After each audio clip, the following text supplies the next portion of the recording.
If I was given the unlikely chance to write for Spyro 4, how would I write it? Let's talk about it. Whoa!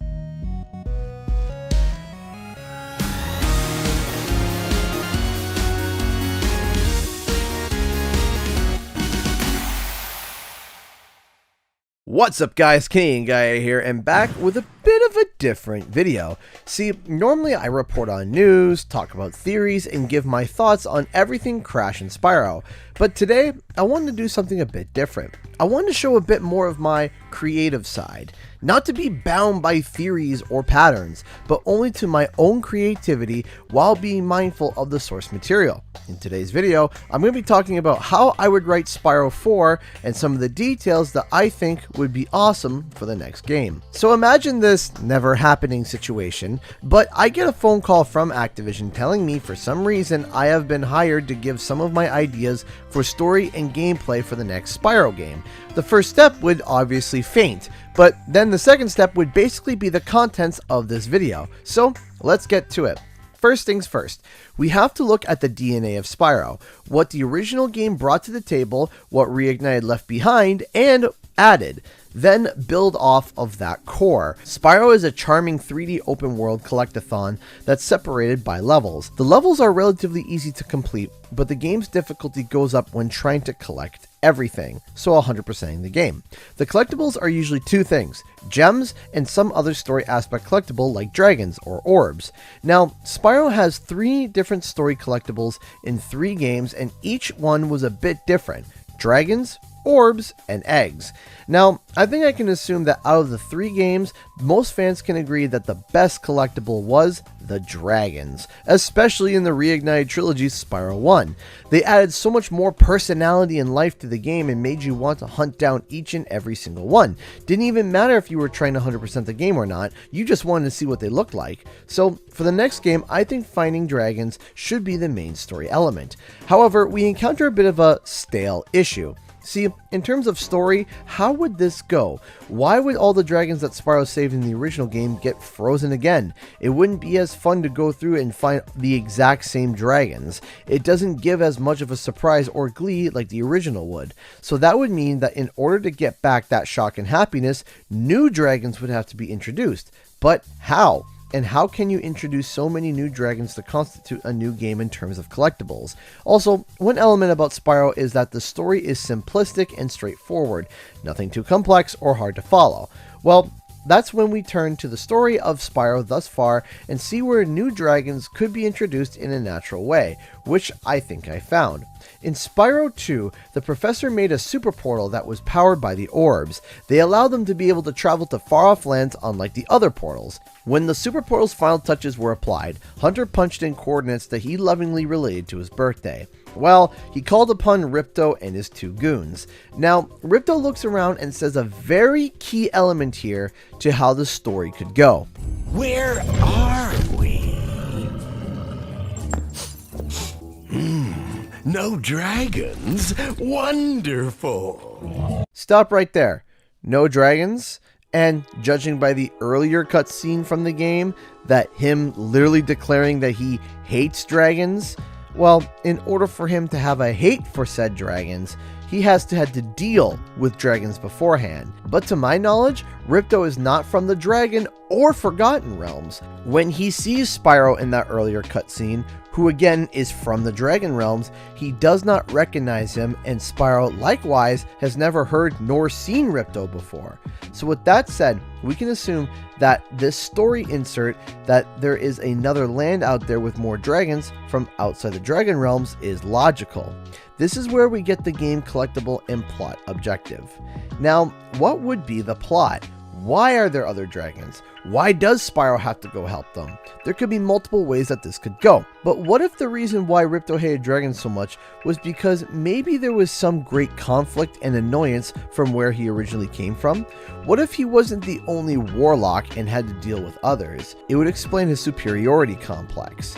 So perhaps a group of warlocks who are trying to fight a group of dragons over who should rule a land. Hence why when Ripto finds Avalar and finds that there's no dragons or other warlocks, he finds an opportunity to not only take it over easily, but have no competition and be the sole ruler.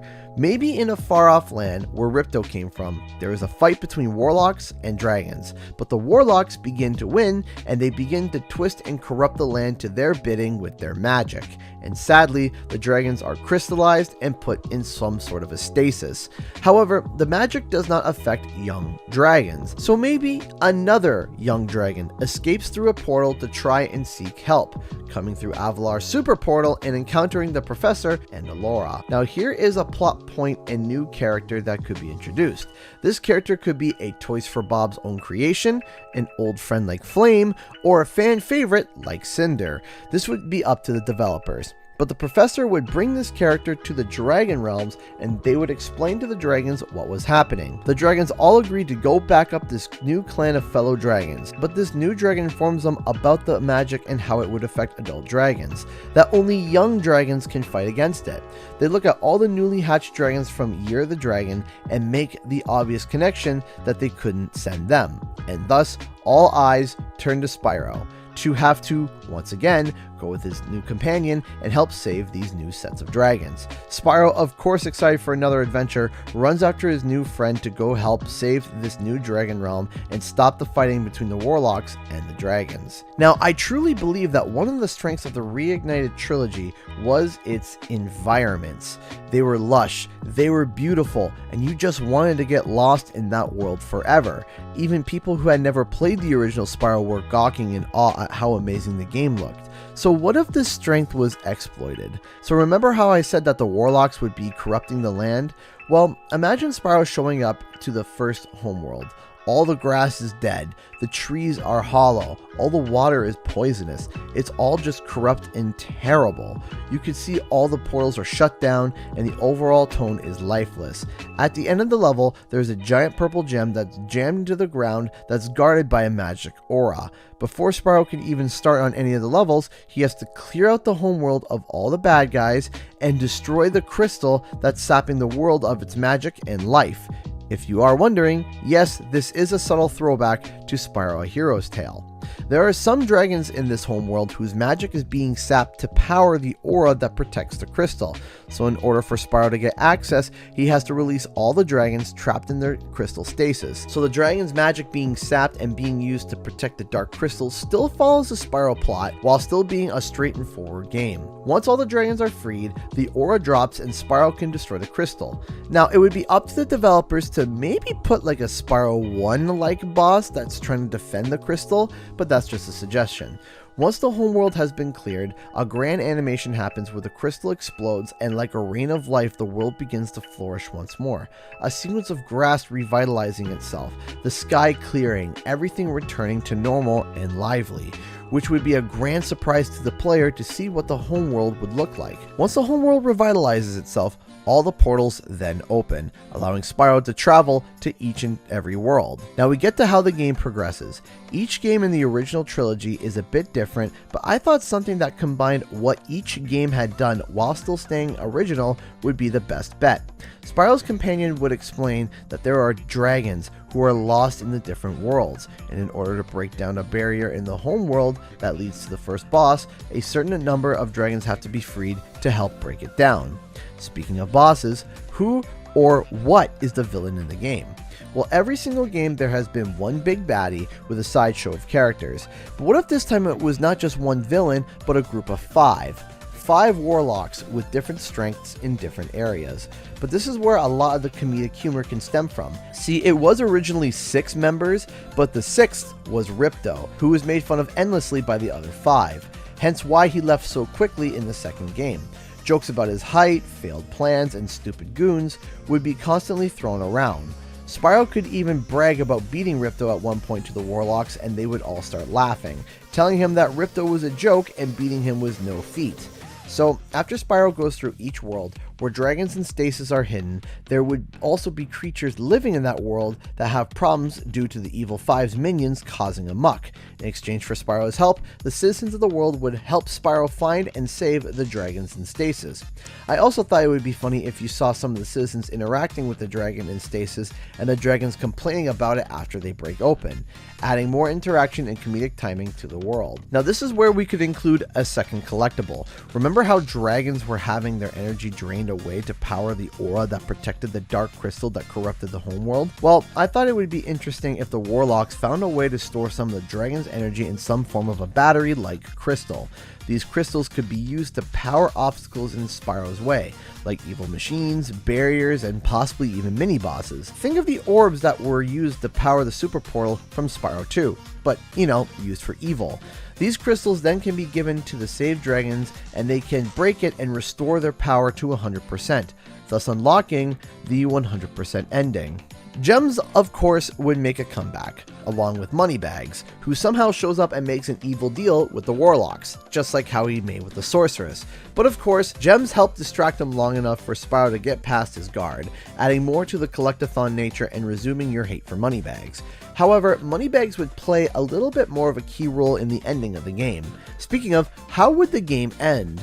Well, when you beat the final Warlock, all the dragons that Spyro saved help drive the Warlocks back and out of their land. The Warlocks would retreat back to an old castle and claim that they will have their vengeance once again, and the credits will roll. But the dragons explain to Spyro that the Warlocks may come back, and they have to finish them once and for all. In order to do this, you have to free every dragon, collect every dragon crystal, and collect every single gem in the game.